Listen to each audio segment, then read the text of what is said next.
Hello friends, नमस्कार। स्वागत है आप सभी का एडुकेशन में। बीपीएससी तैयारी 4.0 के लिए सामान्य अध्ययन सक्सेस सीरीज में आप लोग भूगोल का टॉपिक पढ़ रहे थे। अब वह एवं नदियाँ, झीलें, महासागर, गर्त, वायुमंडल को हम लोग इस वीडियो में देखने वाले हैं। ये सारे क्वेश्चन तैयारी 1 से लेके जो 3rd हुआ है, जिसमें 1 से लेकर 12 तक की जो भी परीक्षाएं हुई हैं, उन सभी में यहाँ से क्वेश्चन पूछे गए हैं। उन सभी क्वेश्चन को हम लोग वीडियो में देखेंगे। फ्रेंड, इसके साथ साथ हिस्ट्री का जो कंप्लीट पोर्शन है वो अपलोड हो चुका है चैनल पर। प्लेलिस्ट है बीपीएससी तैयारी 4.0 की जीएस के नाम से, तो आप वहां से जाके उन सभी टॉपिक्स को देख सकते हैं। फ्रेंड्स, शुरुआत करेंगे आज का टॉपिक, जहां पर हमारा पहला क्वेश्चन अफवाह एवं नदियों के स्थित नगर, झील एवं जलप्रपात से है, जिसमें हमसे पूछा गया है निम्नलिखित में से कौन सी उथली झील है। कौन सी उथली झील है ये पूछा गया है। खारी झील, सुपोषण झील, अल्पपोषी झील, उपरोक्त में से एक से अधिक और उपरोक्त में से कोई नहीं। फ्रेंड्स, इसका राइट आंसर जो है वो आपका हो जाएगा ए नंबर ऑप्शन। निम्नलिखित में से कौन सी उथली झील है, तो खारी झील जो है वो उथली झील है।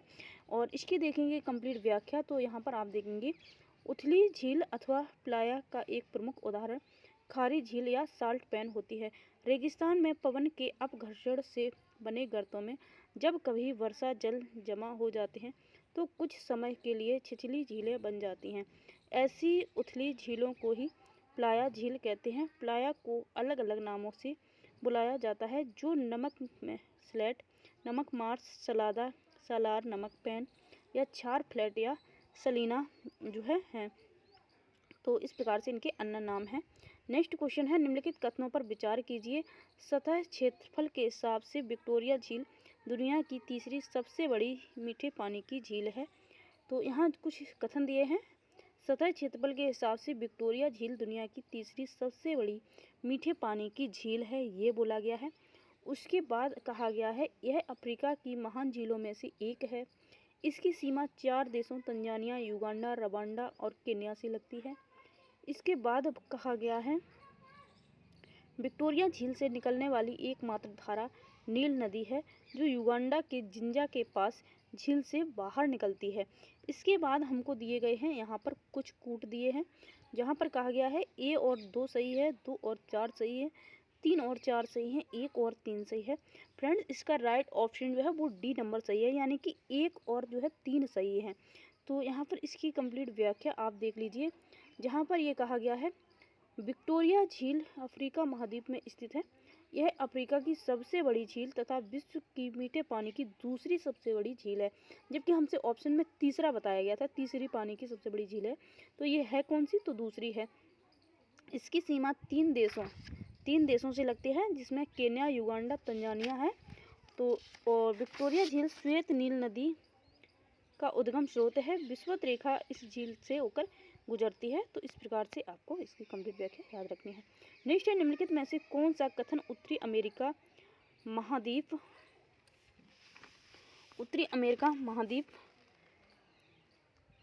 की लेक सुपीरियर से संबंध है। तो यहाँ पर आपका जो करेक्ट आंसर है क्या हो जाएगा। फ्रेंड्स, ऑप्शंस आपको दिए गए हैं। यह विश्व का खारे जल का सबसे बड़ा झील समूह है। यह कनाडा और यूएसए के मध्य भौगोलिक सीमा बनाती है। यह दोनों देशों के मध्य लगभग 1700 किलोमीटर लंबी सीमा बनाती है। उपरोक्त में से एक से अधिक और उपरोक्त में से कोई नहीं। फ्रेंड्स, इसका जो है राइट आंसर क्या होगा। फ्रेंड्स, यहाँ पर राइट आंसर जो है वो आपका बी नंबर ऑप्शन होगा।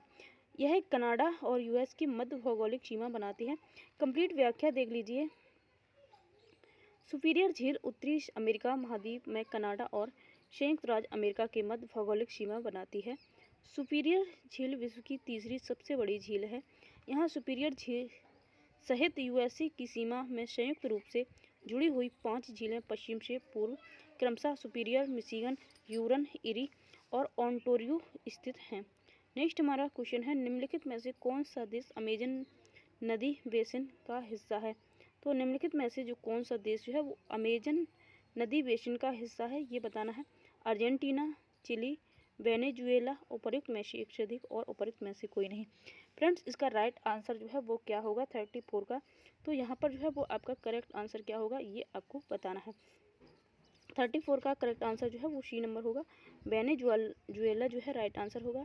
कंप्लीट व्याख्या इसकी देखेंगे तो अमेजन नदी विश्व की सर्वाधिक विस्तृत व द्वितीय सबसे लंबी नदी है।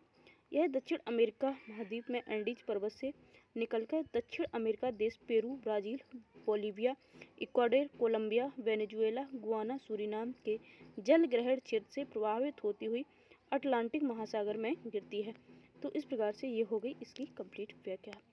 नेक्स्ट क्वेश्चन जिसमें हमसे पूछा गया है, एल नीनो धारा कहाँ प्रवाहित होती है। एल नीनो धारा जो है वो कहाँ प्रवाहित होती है? प्रशांत महासागर में, हिंद महासागर में, बंगाल की खाड़ी में, उपर्युक्त में से एक से अधिक। तो फ्रेंड्स इसका राइट आंसर जो है वो आपका क्या हो जाएगा? ए नंबर ऑप्शन जो है प्रशांत महासागर इसका बिल्कुल करेक्ट आंसर हो जाएगा। और देखिए इसकी कंप्लीट व्याख्या, तो यहाँ पर आप देखेंगे एल नीनो धारा प्रशांत महासागर में प्रवाहित होती है। एल नीनो एक जलवायु पैटर्न है।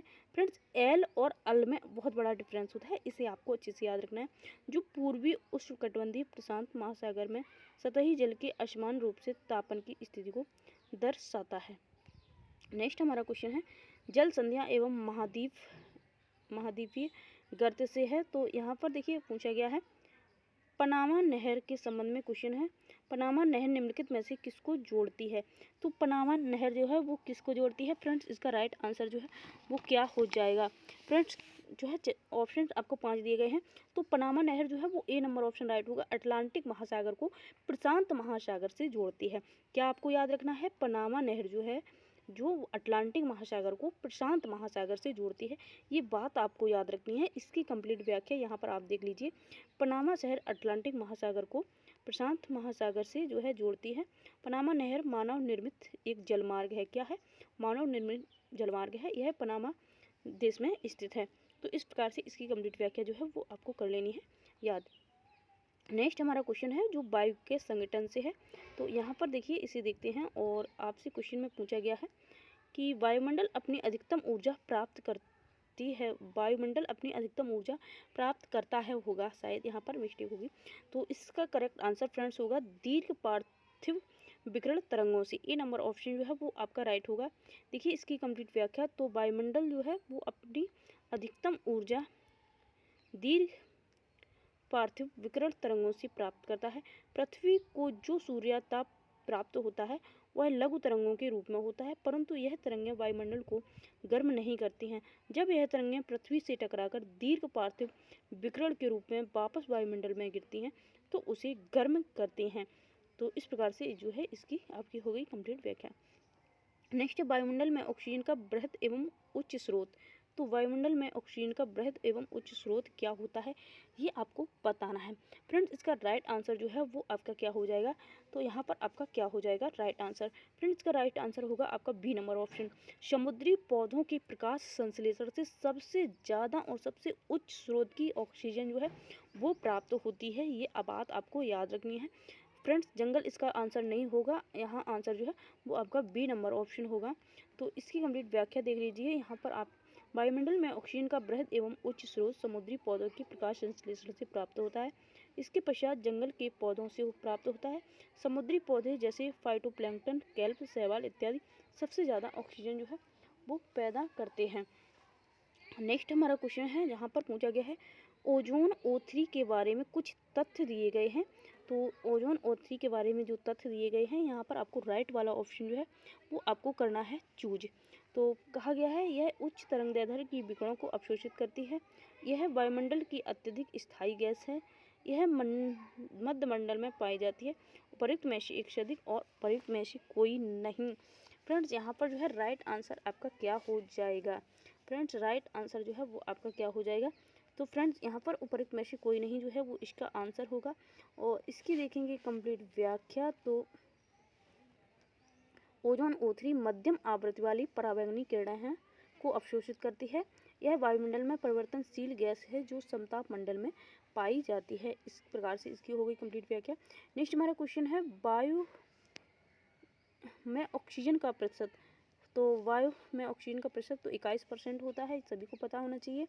और इसके बाद जो है अन्य नाइट्रोजन का सबसे ज़्यादा 78% होता है, ऑक्सीजन 21%, अन्य गैसें जैसे कि आर्गन जो है 0.93, कार्बन डाइऑक्साइड 0.03, तथा नियॉन, हीलियम, इस प्रकार से इत्यादि गैसें जो है वो पाई जाती हैं। वायुमंडल की किस परत में हवाई जहाज उड़ता है? तो वायुमंडल की किस परत में हवाई जहाज उड़ता है? तो समताप मंडल जो है वो इसका राइट आंसर होगा। कंप्लीट व्याख्या यहाँ पर आप देखेंगे तो यहाँ पर देखेंगे वायुमंडल की परत जो है समताप मंडल में हवाई जहाज उड़ती है। यह वायुमंडल की दूसरी परत और क्षोभ मंडल के ऊपर और मध्य मंडल के नीचे जो है होती है। जैसे ये तीन परतें हैं, जैसे कि ये तीन परतें हैं, तो ये आपका क्षोभ हो गया है, ये जो है समताप मंडल हो गया है, और इसके बाद ये मध्य मंडल हो जाएगा।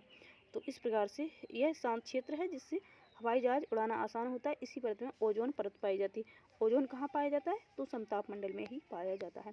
नेक्स्ट है आपका वायुमंडल की किस परत का तापमान सबसे कम होता है? तो वायुमंडल की कौन सी परत का तापमान सबसे कम होता है? तो मध्य मंडल का। क्वेश्चन यहाँ से एग्जाम से बहुत ज़्यादा पूछा जाता है।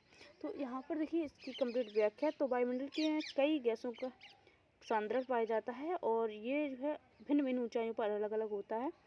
वायुमंडल की सबसे निचली परत में क्षोभ मंडल स्थित है। यहाँ पर मौसम संबंधी सभी घटनाएं पाई जाती हैं। इसका तापमान लगभग -58 डिग्री सेल्सियस होता है, जबकि समताप मंडल क्षोभ मंडल के ऊपर लगभग 10 से 50 किलोमीटर तक फैली है। यहाँ का तापमान लगभग 40 डिग्री सेल्सियस होता है। मंड मंडल की ऊंचाई लगभग 85 किलोमीटर तक फैली है। इस परत में सबसे कम तापमान पाया जाता है। यहाँ का तापमान लगभग 90 डिग्री सेल्सियस तक होता है।